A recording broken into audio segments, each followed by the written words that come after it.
கொலை நடுங்குது சிவா. அந்த பஸ்ஸு பின்னால் பைக்கில் சைடில் பைக்கில் அந்த பஸ்ஸு பின்னால், அதுவும் பெரிய பஸ், அது உங்களுக்கு வீலெல்லாம் பெருசாக இருக்கும். அதில் வந்து பஸ்ஸோட அப்படியே உருண்டு புரண்டு வரானுங்க.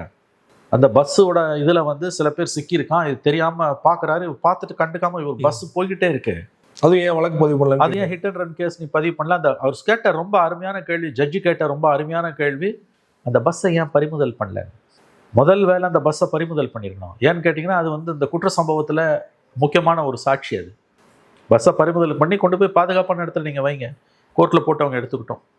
நீங்கள் இதை எதுவுமே செய்யாமல் கவர்மெண்ட்டும் வந்து விஜயை பார்த்து அஞ்சுகிறது என்பது உண்மை. நேற்றுக்கு நீதிபதி கேட்ட கேள்வியோட அர்த்தம் அதுதான். நீங்கள் ஜட்ஜு வந்து இவளை பார்த்து, விஜயோட பாப்புலாரிட்டியை பார்த்து அரசு அஞ்சுகிறது. நீங்கள் அரெஸ்ட் பண்ணுறீங்களோ இல்லையா, எஃப்ஐஆர் போட்டிருக்கணும். இல்லை ஃபைல் எஃப்ஐஆர்.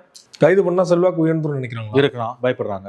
இது பாருங்க, செல்வாக்கு உயருதா உயரலையான்றது முக்கியம் இல்லை. கைது பண்ணணுமா பண்ணக்கூடாதுன்றதும் நம்ம முடிவு பண்ண வேண்டிய விஷயம் இல்லை. அது விசாரணை அதிகாரி முடிவு பண்ண வேண்டிய விஷயம். கோர்ட்டு கூட அதை முடிவு பண்ண முடியாது.